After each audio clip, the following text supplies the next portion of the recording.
Hai Sobat Belajar semuanya, Assalamualaikum warahmatullahi wabarakatuh. Bertemu kembali ya dengan Kak Ridwan di sini. Nah, pada kesempatan kali ini khusus buat adik-adikku yang duduk di kelas 12 IPS. Kita akan coba lanjutkan membahas materi populer UTBK, sosiologi khususnya di sekitar bahasan mengenai stratifikasi sosial. Wah, tentunya materi stratifikasi sosial buat sobat belajar, khususnya adik-adikku yang duduk di kelas 12 ya, sudah menguasainya nih, udah terbiasa juga dengan pola-pola soal yang sering muncul. Tetapi, untuk kesempatan kali ini sengaja kita bahas kembali biar lebih mantap pemahaman kamu semua dan biar tambah terampil dalam menghadapi soal-soal khususnya materi di sekitar stratifikasi sosial. Setuju ya Sobat Belajar kalau kita bahas pada kesempatan kali ini dengan judul sedikit mengambil salah satu bentuk stratifikasi sosial yang Sobat Belajar pernah tahu ya. Seperti apa sih stratifikasi sosial campuran itu? Karena seperti yang Sobat Belajar tahu ya, berdasarkan bentuknya, stratifikasi sosial terbagi atas beberapa kategori. Nah, salah satunya adalah yang ini nih, stratifikasi sosial campuran. Makanya biar lebih mendetail kita bahas yuk, sambil nanti kita juga latihan-latihan soal. Oke, kakak akan coba mengajak Sobat Belajar semua untuk kembali mengingat ya, mengenai kaitannya stratifikasi sosial dengan apa-apa yang Sobat Belajar alami dalam kehidupan sehari-hari. Nah, misalkan nih dalam hal ini ada kondisi misalnya Sobat Belajar punya yang namanya sibling atau saudara kandung, baik kakak ataupun adik yang Sobat Belajar sayangi tentunya. Nah, ketika dilihat berdasarkan jenjangnya, misalkan kakak membayangkan Sobat Belajar punya kakak atau mungkin punya adik, berarti itu ada contoh dan juga bentuk yang menunjukkan bukti bahwa secara tidak langsung Sobat Belajar dengan kakak maupun adiknya mengalami pengelompokan atau pembedaan secara vertikal. Loh, dilihat dari mana Kak? Setidaknya dilihat dari senioritas, betul nggak? Misalkan Sobat Belajar punya kakak dan kakak dalam hal ini jenjangnya dianggap lebih tinggi ya daripada Sobat Belajar sendiri, karena beliau mungkin lahirnya lebih dulu daripada Sobat Belajar. Sementara bila mana Sobat Belajar punya adik, nah berarti sang adik tadi berada di jenjang yang paling bawah karena secara usia lahirnya paling belakangan. Nah, ini menunjukkan ya salah satu bentuk saja stratifikasi sosial yang terbentuk berdasarkan pada aspek usia dan senioritas. Betul nggak Sobat Belajar? Kita coba kembangkan lagi nih Sobat Belajar. Nah, kalau diingat-ingat ya, ketika Sobat Belajar masih normal aktif di sekolah, misalkan sebelum zaman pandemi, sering bertemu beliau nih, bapak atau ibu kepala sekolah. Nah, secara nggak kita sadari ya, dan akhirnya kita bisa menganalisis juga bahwa kedudukan seorang kepala sekolah begitu tinggi, betul nggak? Di sekolah Sobat Belajar semua. Nah, kira-kira kenapa ya beliau memiliki status dan kedudukan yang paling tinggi di sekolah di atas para dewan guru, staf dan karyawan, di antara para siswa misalkan? Pasti ada apa-apanya nih Sobat Belajar. Nah, ini juga yang menjadi hal yang juga kita akan bahas ya pada kesempatan kali ini. Selebihnya nih Sobat Belajar, siapa di antara Sobat Belajar yang udah nggak sabar pengen jadi sarjana, betul nggak? Wah, udah pengen banget nih bercita-cita menjadi seorang yang memiliki latar belakang dengan gelar pendidikan yang sudah sangat kamu ingin raih, betul nggak? Nah, menurut Sobat Belajar, apakah pendidikan menjadi syarat mutlak ya agar kita bisa meningkatkan yang namanya derajat dan status serta kedudukan kita di dalam masyarakat? Apakah benar hanya melalui pendidikan yang bisa kita jadikan sarana untuk menjadi bisa naik dalam tangga sosial, atau jangan-jangan ada cara-cara lain ya Sobat Belajar?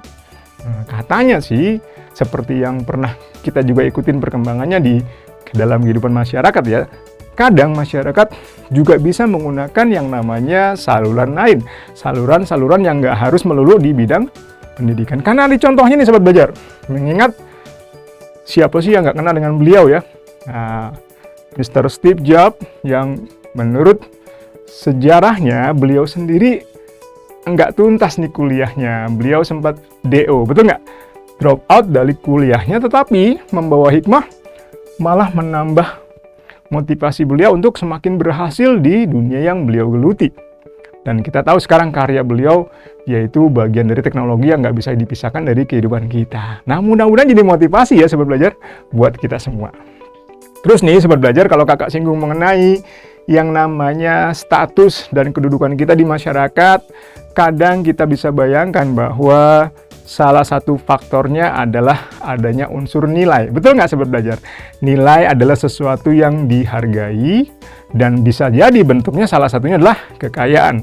Nah, dapatkah kekayaan kita itu menentukan kedudukan kita? Pastinya bisa kita langsung bayangkan, pastinya menjadi salah satu ya faktor dan media yang kita gunakan agar bisa meningkatkan status dan kedudukan kita di masyarakat. Semakin banyak kita memiliki nilai, salah satunya kekayaan, ya nggak menutup kemungkinan kita berada pada lapisan tertinggi. Lanjut lagi nih Sobat Belajar, mengenai kedudukan tertinggi di dalam masyarakat, kadang-kadang kriterianya pun macam-macam ya. Salah satunya misalkan, kenapa dalam kehidupan masyarakat industri muncul yang namanya kelas golongan masyarakat kapitalis. Mengapa ya golongan kapitalis dalam kedudukan yang paling tinggi bisa menjadi penentu yang namanya opini masyarakat, entah melalui media sosial, entah melalui yang namanya kategori-kategori yang mereka kuasai dalam bidang ekonomi, dalam bidang media misalkan. Setidaknya ini menjadi salah satu ciri bahwa semakin tinggi kedudukan seseorang, maka aspek kekuasaan serta hal-hal yang menyertainya akan selalu muncul, dari mulai privilege ya, yaitu hak istimewa, dan juga prestis atau kehormatan.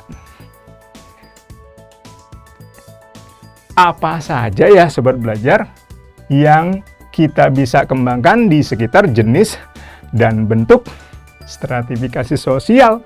Nah, bila ada gambar contoh-contoh seperti itu, setidaknya udah bisa membuat kita ya jadi ingat kembali mengenai kira-kira nih jenisnya apa aja sih Kak, dan bentuknya apa aja. Nah, untuk lebih jauh lagi, biar Sobat Belajar tambah memahaminya lebih mendalam, sabar ya, kita akan bahas setelah ini. Pokoknya kamu rajin belajar, giat berlatih, karena sekarang belajar itu mudah. Ayo belajar!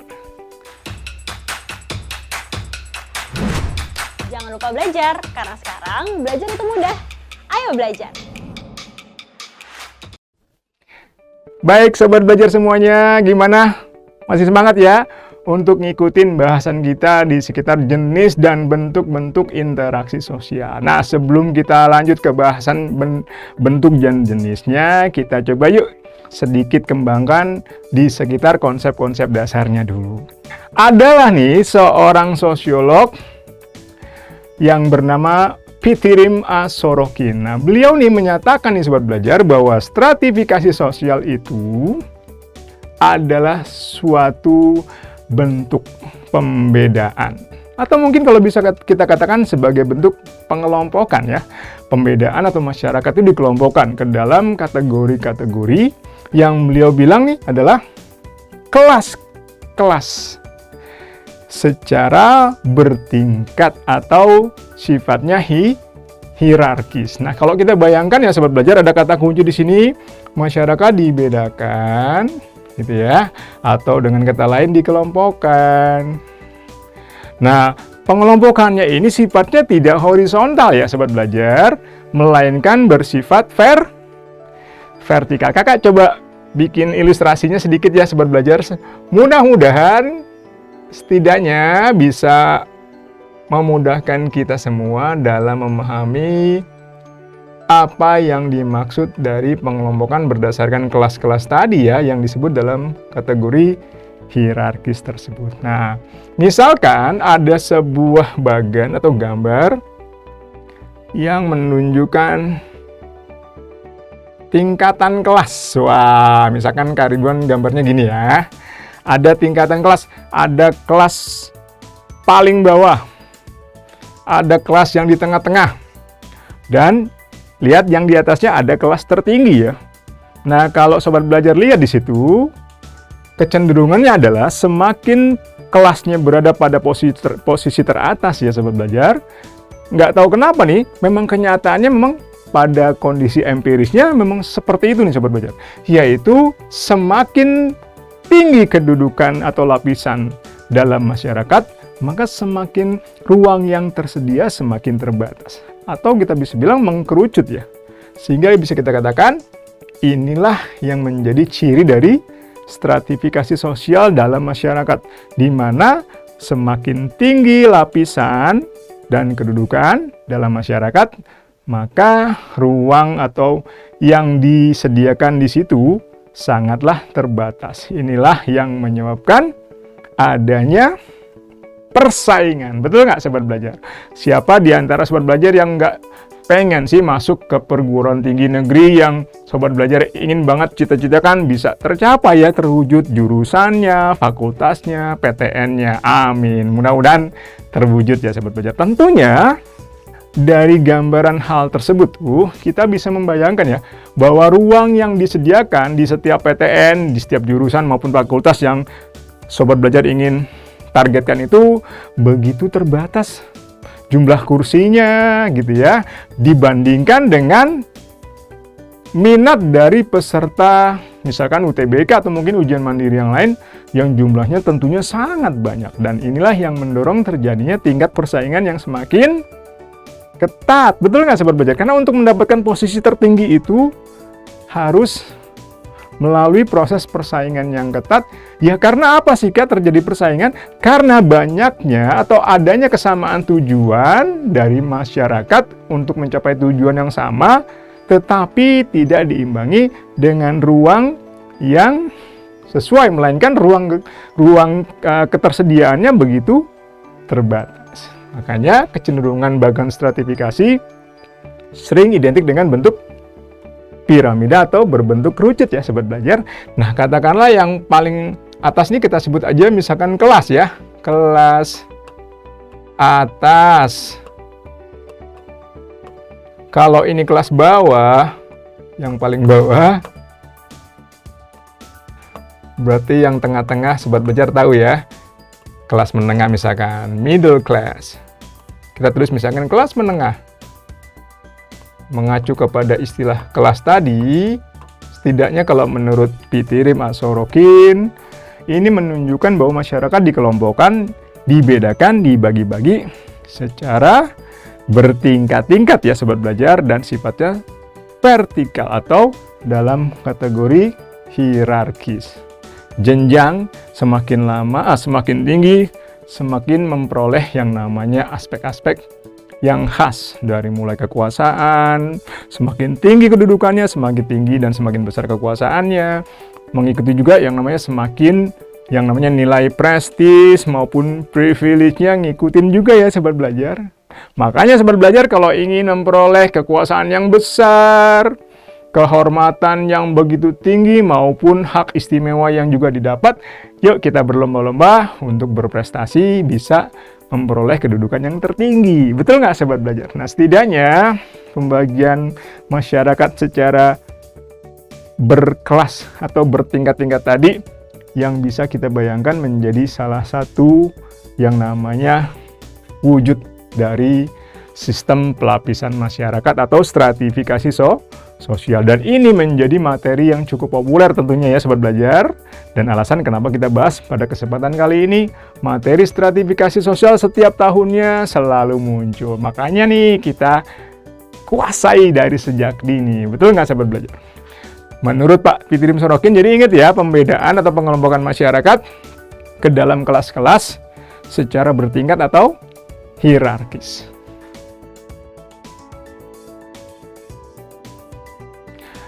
Bagannya yang sebelumnya kita singgung nih sobat belajar muncul kembali ya. Cuman kali ini lebih bagus dong ya. Ada bagan kurang lebih seperti itu nih sobat belajar. Bagannya pun cenderung mengkerucut seperti piramida. Semakin ke atas, semakin menunjukkan ruang yang namanya ketersediaannya memang terbatas. Dan untuk memperolehnya untuk mencapai kedudukan itu pasti tidak mudah ya Sobat Belajar, butuh yang namanya usaha, pencapaian, prestasi, kerja keras pastinya. Makanya hanya sedikit yang bisa memperoleh kedudukan tersebut. Nah, untuk bisa memperoleh yang paling bawah ini paling mudah ya Sobat Belajar. Nggak perlu prestasi, nggak perlu usaha, nggak perlu kerja keras, langsung otomatis bisa jadi kita di sini. Makanya agar bisa kita mencapai posisi teratas, ya apalagi yang ini tentunya butuh pencapaian. Dalam aspek ekonomi misalkan ya Sobat Belajar, ada gambaran bahwa orang-orang yang memiliki kekayaan besar berada pada lapisan kelas paling atas. Sementara dalam konsepnya secara ekonomi pula di bagian kelas menengah atau golongan menengahnya pun sudah kelihatan ya Sobat Belajar. Dan konon disinilah yang dijadikan target untuk jadi konsumen. Secara ekonomi ya, mengingat jumlah ini mungkin tidak sebanyak yang bawah, tetapi golongan menengah lebih menjanjikan untuk dijadikan sasaran konsumen bagi produk-produk yang dihasilkan oleh para produsen. Jadi produsennya ada di sini nih Sobat Belajar ya, kalau secara ekonomi ya. Produsennya ada di sini, konsumennya ada di sini. Bisa Sobat bayangkan, Sobat Belajar bayangkan misalkan dalam setiap produk yang kita lihat, kita amati, bahkan mungkin pernah kita beli, memang menyasar, menargetkan kelas menengah sebagai sasaran para konsumen dari penghasil produk tersebut yang merupakan adalah orang-orang dari kelompok kapitalis produsen. Setidaknya mulai kelihatan ya Sobat Belajar, makna di balik lapisan sosial masyarakat berdasarkan aspek ekonomi dan kondisi yang menjadi dampak dari keadaan tersebut. Lanjut lagi ya Sobat Belajar. Kak, kira-kira apa ya yang bisa kita simpulkan dari kenyataan secara sosiologis maupun empiris bahwa dalam kehidupan masyarakat memang akan selalu terjadi lapisan sosial. Nah, tentunya seperti yang Sobat Belajar juga sudah tahu ya, dan kakak yakin kita pernah bahas loh dalam pertemuan sebelumnya bahwa pendorong terjadinya stratifikasi sosial dalam kehidupan kita setidaknya ada beberapa kategori. Bapak Suryono Sukanto, sosiolog Indonesia, dalam hal ini menyatakan faktor pendorong stratifikasi sosial itu sebenarnya kalau dibikin lebih simpel adalah adanya ini nih Sobat Belajar. Adanya sesuatu yang kita sebut sebagai nilai sosial. Nilai sosial mengacu kepada segala sesuatu yang dianggap penting, dianggap berharga dalam kehidupan masyarakat. Bisa berupa apa-apa aja nih Sobat Belajar semua. Tentunya kamu udah bisa membayangkan ya. Tapi intinya yang Bapak Suryono Sukanto utarakan mengenai faktor pendorong dalam hal ini terbentuknya stratifikasi sosial adalah bila mana terdapat sesuatu yang dihargai, maka akan selama itu pula akan menjadi bibit ya bagi pendorong munculnya sistem pelapisan sosial. Dalam hal ini sesuatu yang kita hargai itu disebutnya nilai sosial ya Sobat Belajar. Selama dalam kehidupan kita ada nilai sosial, maka akan selama itu pula akan terjadi, terwujud, tercipta stratifikasi sosial. Nah, biar lebih mantap lagi nih Sobat Belajar, kira-kira aspek-aspek yang kita kategorikan sebagai nilai sosial itu bisa berupa apa aja ya Kak? Yuk kita kembangkan, tapi intinya bisa berupa macam-macam ya, bisa berupa keturunan, kekayaan, keahlian, pendidikan, mungkin juga usia, dan sebagainya, dan sebagainya. Tidak lupa juga tadi ada satunya lagi nih Sobat Belajar yang sangat penting, kekuasaan. Betul nggak ya? Nah, oke, kita bahas mengenai bentuknya ya Sobat Belajar. Bentuk stratifikasi sosial sendiri secara umum ada beberapa kategori. Ada yang bersifat terbuka, ada yang bersifat tertutup, ada juga yang bersifat campuran. Betul nggak Sobat Belajar? Dan kakak yakin Sobat Belajar semua udah tahu ya apa yang dimaksud dengan stratifikasi sosial terbuka, tertutup maupun yang campuran. Tapi nggak apa-apa, kita akan coba kembangkan lagi dalam bahasan berikut ini nih. Stratifikasi sosial terbuka dengan bagan kurang lebih seperti yang sering Sobat Belajar lihat ya, menunjukkan adanya pola sebagai berikut.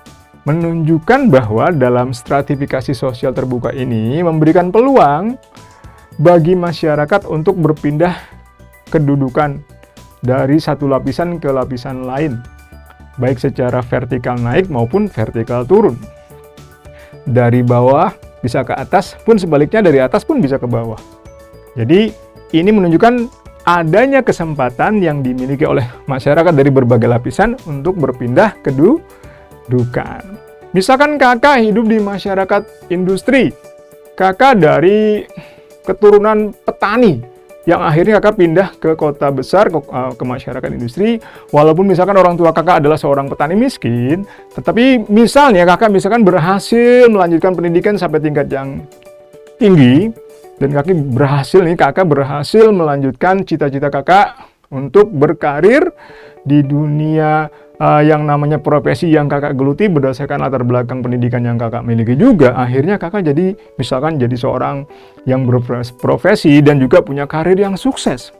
Nah, ini bisa menjadi contoh ya, kakak yang tadinya dari keluarga dari lapisan ini nih Sobat Belajar, berubah menjadi misalkan kakak jadi seorang direktur ya, amin.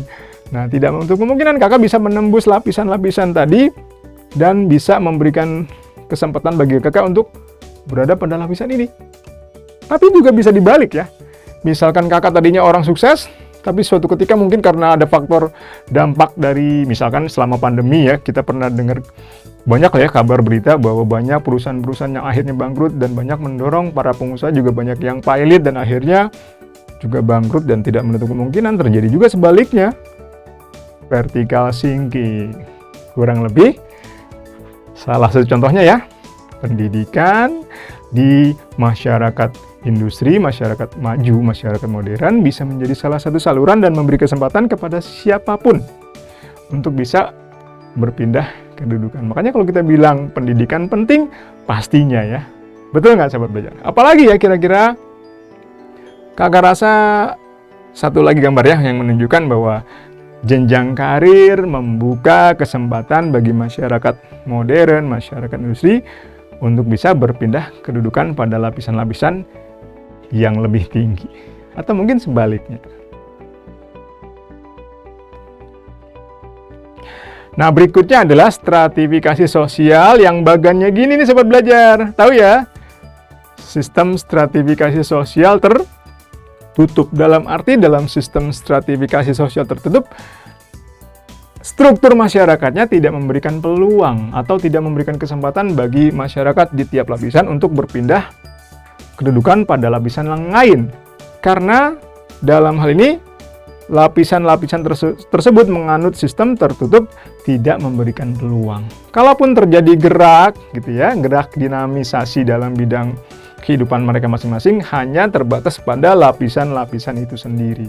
Misalkan pada lapisan masyarakat yang menganut sistem feodal, sistem kasta, nah ini akan menjadi salah satu penghambat masyarakatnya untuk berpindah lapisan kedudukan karena hanya diberi ruang gerak pada lapisan di mana individu itu berada saja. Sehingga inilah yang mendorong stratifikasi sosial tertutup menutup adanya kesempatan terjadinya mobilitas vertikal, baik naik maupun turun, melainkan hanya pada lapisan itu semata, atau hanya pada lapisan itu saja ya. Bisa terlihat dari bagannya menunjukkan ada gerak, dinamika kehidupan masyarakat di tiap lapisan hanya bergerak pada lapisan-lapisan terbatas pada kategori itu saja ya. Ini hanya berputar di sini saja. Demikian juga yang ini nggak bisa, ibarat kalau kita bilang ini lapisannya dibatasi oleh batas-batas yang jelas dan kaku, sehingga hanya bisa muter di dalam ruang lingkup lapisan itu sendiri ya. Kurang lebih seperti itu ya Sobat Belajar. Ini contohnya kakak yakin Sobat Belajar tahu ya. Misalkan dalam yang namanya sistem pelapisan masyarakat menggunakan kasta. Seperti yang kita tahu ada di India, tetapi kayaknya kalau di Indonesia sistem kastanya agak berbeda nih Sobat Belajar. Berbeda gimana Kak? Oke, lebih tepatnya Kakak akan juga menyinggung bentuk yang berikutnya. Bentuk yang ketiga ya Sobat Belajar, yaitu sistem pelapisan masyarakat secara terbuka dan juga tertutup yang di mix atau campuran. Nah, dalam struktur stratifikasi sosial masyarakat campuran ya, kadang dalam satu masyarakat ya masih menerapkan yang namanya sistem stratifikasi sosial tertutup, tetapi di sisi lain masih juga memberikan ruang bagi terjadinya stratifikasi sosial yang bersifat terbuka. Jadi dianut dua sistem stratifikasi dan bentuknya secara sekaligus. Kok bisa ya Kak? Masih bisa kita rasakan dalam hal ini, contohnya dalam kehidupan masyarakat termasuk di Indonesia.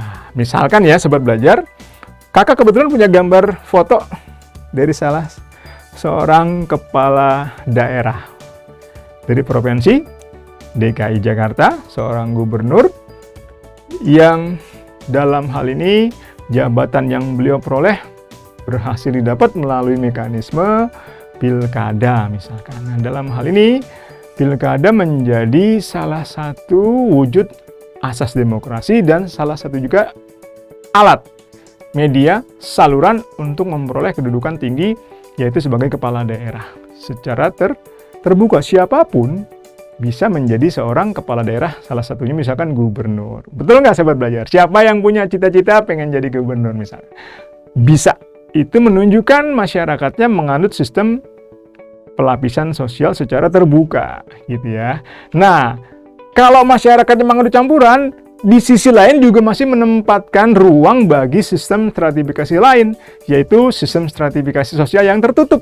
Contohnya dalam kehidupan masyarakat Indonesia, walaupun kita udah jadi negara demokrasi, negara yang modern, negara yang sudah mengalami modernisasi di berbagai bidang, tetapi di Indonesia masih disediakan ruang-ruang tertentu, misalkan jabatan, di mana masih mengadopsi cara-cara pemilihan kepala, misalkan yang sifatnya masih tradisional, bisa jadi tertutup. Contohnya ya, kepala adat, kepala suku, atau hal-hal yang lebih menunjukkan sistem pelapisan sosial yang sifatnya tertutup, harus dari keturunan, atau mungkin sifatnya dinasti. Mungkin ada ya, kepala daerah di salah satu provinsi kita yang tanpa melalui proses mekanisme pilkada, tetapi melainkan menggunakan sistem yang namanya pelapisan tertutup, misalkan berdasarkan dinasti, keturunan, dari raja-raja sebelumnya, atau mungkin kepala-kepala suku dan adat dari keturunan-keturunan sebelumnya. Nah, ini bisa menjadi contoh ya Sobat Belajar bahwa di Indonesia menganut sistem stratifikasi sosial, di satu sisi masih menerima konsep yang sistem stratifikasi sosial tertutup, walaupun di tengah-tengah masyarakat Indonesia yang sudah modern dan melaksanakan sistem stratifikasi sosial terbuka. Kurang lebih itulah yang kita sebut dengan bentuk stratifikasi sosial campuran. Contohnya masih banyak lagi ya Kak? Banyak. Nanti kita kembangkan ya Sobat Belajar. Tentunya kita lanjut lagi nih jenis stratifikasi sosial sekarang. Kalau tadi bentuk, sekarang jenisnya. Kalau menurut jenisnya bisa jadi ya, jenis stratifikasi sosial bisa berdasarkan aspek ekonomi ya. Ekonomi, berdasarkan ilmu pengetahuan, keahlian, tentunya pendidikan, dari bidang yang lain, atau mungkin dari aspek yang lain ya, dari kekuasaan, unsur keturunan, genealogis, dan bisa jadi dari unsur senioritas atau usia, seperti di contoh awal ya. Tadi Kakak bilang, siapa di antara Sobat Belajar semua yang punya kakak atau malah punya adik? Itu bisa menjadi salah satu jenis ya. Nah, kalau berdasarkan aspek kekayaan, jenis stratifikasi sosialnya sering identik dengan adanya unsur-unsur yang bisa kita bayangkan, seorang yang menempati kedudukan tertinggi dengan kekayaan yang begitu besar bisa jadi mengindikasikan nilai yang ia peroleh atau ia miliki memang berdasar pada aspek ekonomi. Salah satunya misalkan kekayaan berupa harta benda, bisa jadi uang gitu ya. Dan sering simbol-simbol status tadi menyertai kehidupan masyarakat dari golongan tertentu, misalkan dari golongan atas, kalangan artis, aktor, dan sebagainya, bisa jadi memiliki simbol-simbol yang menunjukkan kedudukan dan kelasnya memang dari kelas tinggi. Kalau punya kendaraan dari kendaraan mewah, kalau punya rumahnya yang mewah, dan seterusnya, dan seterusnya. Apalagi ya, jenis stratifikasi sosial yang lain adalah pendidikan dan keahlian, dari mulai lulusan dari S1 gitu ya, sobat belajar, S2, S3 gitu. Dan ini menjadi salah satu jenis yang sering kita jumpai, dan kakak yakin suatu saat nanti sobat belajar pun akan ngalamin ya, jadi sarjana S1, kemudian lanjut lagi, dan seterusnya, dan seterusnya. Amin. Wah, ini yang paling simpel ya, yang sering kita lihat bahwa dalam bidang keahlian dan pendidikan, salah satunya misalkan ilmu bela diri, misalkan sobat belajar punya ya kegiatan yang sama, dan dipastikan ya ada jenjang juga yang berperan di situ. Dari mulai lapisan terbawah, kakak baru masuk misalkan pakai sabuk warna plain ya, warna putih. Beberapa waktu kemudian kakak berubah jadi ini, dan pada akhirnya suatu ketika kalau kakak sudah paling tinggi, wah sabuk hitam misalkan. Itu bisa jadi contoh juga ya sobat belajar. Nah, kalau lihat potensi di sini, siapa sih yang punya cita-cita ingin jadi pemimpin negara ini? Wah, kursi tertinggi, wah kursi terpanas di negara kita berarti jabatannya, wah presiden ya. Siapa yang pengen jadi presiden? Wah, kakak yakin ada nih salah satunya ya. Kakak juga pernah dulu punya cita-cita pengen jadi presiden gitu ya. Tapi intinya jenjang tersebut menunjukkan adanya penggolongan stratifikasi secara politik pintar, yaitu berdasarkan aspek kekuasaan ya sobat belajar. Kekuasaan yang dimiliki semakin tinggi kedudukan orang tersebut dalam bidang politik. Salah satunya jabatan tertinggi di suatu negara, dalam pemerintahan juga, salah satunya misalkan presiden, atau mungkin kalau di negara lain perdana menteri, dan seterusnya, dan seterusnya. Stratifikasi sosial berikutnya, misalkan ada yang bentuknya berdasarkan aspek genealogis ya, secara kekerabatan dan keturunan, misalkan dinasti raja-raja, keturunan kepala suku, kepala adat, dan sebagainya. Sistem kasta juga mungkin menunjukkan adanya jenis yang seperti itu ya sobat belajar. Intinya yang terakhir kakak juga mengingatkan kembali nih, ada juga yang sifatnya berdasarkan senioritas bahkan usia. Wah, kalau lihat figur ini ya kakak beradik, betul nggak sobat belajar? Bisa jadi salah satu kriteria dan jenis lapisan sosial yang terbentuk dari aspek senioritas atau usia. Gimana sobat belajar, sudah siap untuk kita latihan soal ya, materi populer di UTBK maupun ujian-ujian mandiri lain? Yuk kita mulai ya. Nomor 1 ada soal dari, kalau tidak salah ini dari SBMPTN ya, dari jenis ujian SBMPTN yang menanyakan perihal di sekitar materi pelapisan sosial. Ini kayaknya soalnya legend banget nih, yang namanya stratifikasi sosial di nomor 1. Kakak bacakan ya sobat belajar ya. Perhatikan bagian berikut. Pelapisan sosial pada zaman penjajahan Belanda. Wah, penjajahan Belanda mah sobat belajar sudah tahu ya, sistem pelapisannya pertama sifatnya tertutup, betul nggak? Yang kedua, kedudukan masyarakat Indonesia pada lapisan yang mana, kakak juga yakin sobat belajar tahu ya. Nah, dengan bagan yang kita bisa lihat di sini nih, wah bisa kelihatan. Ini pertama pasti sifatnya gimana sobat belajar? Bisa ya? Ini mah kita harus jawab dengan cepat ya sobat belajar. Dari gambar tersebut menunjukkan orang Belanda paling tinggi, disusul oleh kelompok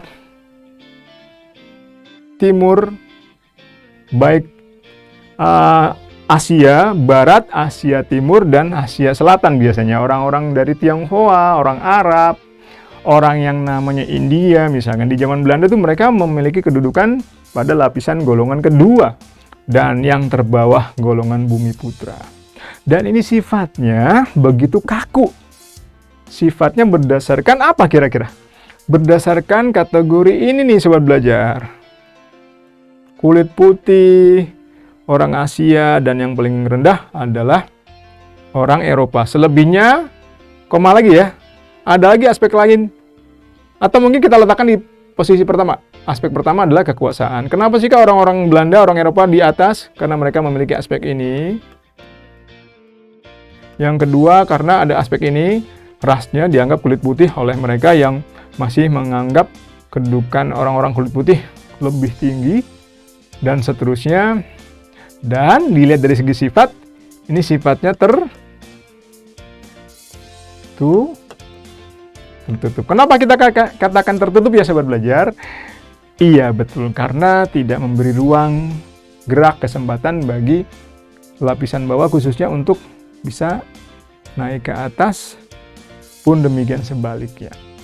Dengan demikian, nomor 1 bukan yang ini, tidak juga yang ini, tidak ada kaitan dengan formal dan non formal, melainkan aspek punya sifat tertutup atau tidak. Betul nggak sobat belajar? Oke, jadi kenapa jawabannya B? Bisa ya sobat belajar ya? Kemudian sobat belajar, nomor 2, pengaruh industrialisasi mengakibatkan terbentuknya stratifikasi sosial, stratifikasi masyarakat yang disebut kelas sosial, yaitu penggolongan masyarakat berdasarkan kriteria apa? Wah, seperti yang tadi kita singgung ya sobat belajar, istilah kelas mengacu kepada kriteria ekonomi. Contohnya gimana kak? Menurut misalkan Max Weber, menurut yang namanya Karl Marx, sosiolog dari Jerman, ini lahir akibat adanya perkembangan struktur masyarakat pasca terjadinya industrialisasi yang menunjukkan adanya kelas-kelas baru, dari mulai golongan kapitalis atau kelas kapitalis, pengusaha, dan kelas buruh, golongan masyarakat rendah ya masyarakat. Dalam hal ini dilihat berdasarkan aspek ekonominya sobat belajar. Kapitalis memiliki modal ekonomi yang lebih besar dibandingkan dengan kelas buruh yang tidak memiliki modal atau kapital dalam bidang ekonomi, sehingga penggunaan istilah ya kelas ini mengacu kepada aspek yang berkaitan dengan kriteria gitu ya sobat belajar ya. Bisa ya kenapa jawaban kita nomor 2 ekonomi? Gampang. Lanjut ya sobat belajar mengenai nomor 3 ini, kakak bacakan ya. Penyebab timbulnya stratifikasi sosial dalam masyarakat. Wah, masih ingatkah sobat belajar?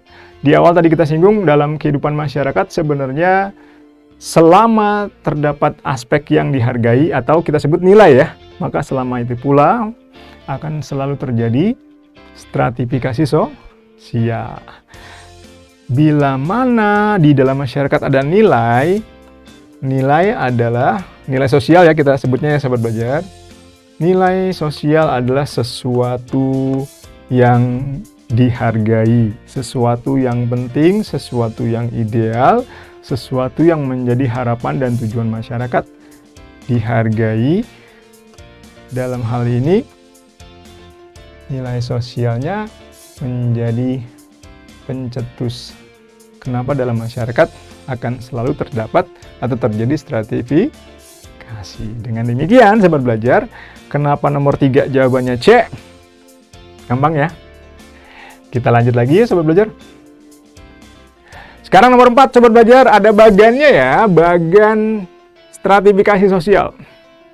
Lapisan atas, direktur. Lapisan tengah, senior manager. Dan berikutnya, lapisan paling bawah, misalkan junior manager. Sekarang kita lihat yuk pertanyaannya. Dari gambar tersebut, menunjukkan stratifikasi yang sifatnya apa ya? Oke ya katanya ya. Apakah lapisan bawah ini sobat belajar bisa punya kesempatan untuk naik jabatan ke lapisan kedudukan yang lebih tinggi? Pun sebaliknya, Apakah lapisan paling bawah, paling atas tadi bisa jadi suatu ketika misalkan dalam kondisi tertentu nggak menutup kemungkinan akan mengalami posisi jatuh ke bawah. Tidak menutup kemungkinan ya, tidak menutup kemungkinan bahwa setiap kedudukan lapisan tadi bisa berubah. Bisa jadi yang bawah bisa ke atas, pun demikian yang atas bisa jadi turun ke bawah. Ciri yang seperti ini disebutnya bentuk pelapisan sosial yang bersifat apa ya sobat belajar? Pintar. Apalagi kalau bukan yang sifatnya terbuka, memberi kesempatan ya kepada tiap lapisan agar bisa berpindah kedudukan dari satu lapisan ke lapisan berikutnya, baik ke atas maupun ke bawah yang sifatnya vertikal. Gimana sobat belajar? Mudah bukan ya? Kita lanjut lagi ya. Nomor 5 nih sobat belajar. Soalnya di sekitar contoh stratifikasi sosial yang campuran. Wah, masih ingat ya yang campuran ini sobat belajar? Coba diingat-ingat lagi stratifikasi sosial campuran yang tadi sempat kita singgung nih sobat belajar. A. Paimin bodoh tetapi sangat ditakuti teman-temannya sehingga ia tidak naik kelas. Tidak ada yang signifikan di situ ya. B. Petani adalah masyarakat sosial tetapi dipandang rendah oleh masyarakat kota. Tidak juga ada yang menunjukkan campurannya. Ini tidak menunjukkan campuran, sama-sama di level bawah. Ini juga masih dianggap level bawah. Jaksa dan hakim di dalam persidangan sangat ditakuti. Tidak heran karena mereka adalah berada pada lapisan tertinggi, tidak menunjukkan yang namanya bentuk campurannya. Yang D. Ririn dari kelas sosial yang tinggi di sekolah. Wah, Ririn posisinya tinggi loh di sekolah. Mungkin punya ranking tertinggi, dihormati, dihargai, pintar pula, cerdas. Tetapi sebenarnya Ririn itu dari keluarga tidak mampu, keluarga miskin. Mantap nih jawabannya, betul nggak sobat belajar? Ada kondisi gejala campuran di situ. Di satu sisi Ririn dari kelas bawah, golongan masyarakat miskin tidak mampu, lapisan tidak mampu, berarti paling bawah ya Ririn. Dalam bidang ekonomi, Ririn mungkin ada di sini ya sobat belajar.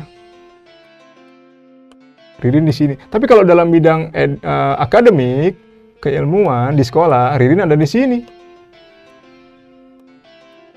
Berarti ada campuran di situ yang bisa kelihatan gejalanya dalam kategori jawaban di poin D ya. Yang E, polisi adalah pengendali keamanan dalam masyarakat. Iya, dan kedudukannya sangat tinggi. Tetapi tidak ada unsur campuran di situ. Dengan demikian, kenapa jawabannya adalah Ririn? Kakak yakin sobat belajar paham ya? Mudah bukan sobat belajar? D. Satu soal lagi kita bahas sobat belajar ya. Alasan yang mendasari bahwa stratifikasi sosial berbeda di setiap masyarakat. Kenapa ya dalam setiap masyarakat stratifikasi sosial berbeda-beda? Faktornya kira-kira apa nih yang menyebabkan itu terjadi ya? Apakah karena adanya perbedaan kepemimpinan? Tidak ada kaitannya secara langsung ya sobat belajar antara kepemimpinan dengan terjadinya stratifikasi sosial itu sendiri. Apakah karena adanya perbedaan kelompok sosial? Perbedaan kelompok sosial kita sebut yang sifatnya umum ada dua. Ada yang sifatnya diferensiasi, ada yang juga kategorinya stratifikasi. Jadi nggak menjawab pertanyaan kita secara mendasar. Jadi tentunya ini nggak menjadi pilihan kita. Adanya perbedaan fungsi dalam kelompok tidak menjadikan syarat dari terbentuknya stratifikasi, melainkan hanya syarat bagi terbentuknya diferensiasi sosial nih sobat belajar. Makanya dalam hal ini bukan jawaban yang tadi, bukan yang D, bukan karena fungsi, bukan karena perbedaan kelompok sosial, bukan karena kepemimpinan sosial, juga bukan karena faktor status di setiap individu ya. Alasan yang mendasari bahwa stratifikasi berbeda di setiap masyarakat juga karena tidak harus hanya sekedar kekuasaan. Memang kekuasaan memang menjadi salah satu faktor, tapi tidak di setiap masyarakat. Melainkan adalah adanya perbedaan status dan kedudukan individu di setiap masyarakat yang berbeda-beda. Bisa jadi aspeknya kekuasaan, salah satunya kekayaan, pendidikan, dan sebagainya. Gimana sobat belajar? Nomor 6, jadi kenapa kita pilih yang D? Itu yang paling mendasar alasannya ya. Semoga dengan bahasan materi populer UTBK di sekitar stratifikasi sosial pada kesempatan kali ini membuka kembali pemahaman wawasan sobat belajar di rumah jadi lebih mendalam dan lebih mantap. Dan bisa memotivasi sobat belajar semua biar lebih giat ya berlatih latihan soal di rumah secara mandiri di sekitar materi-materi khususnya stratifikasi sosial dan materi sosiologi yang lain dong. Tetap semangat belajar ya sobat belajar semuanya, giat berlatih karena sekarang belajar itu mudah. Ayo belajar! Jangan lupa belajar karena sekarang belajar itu mudah. Ayo belajar!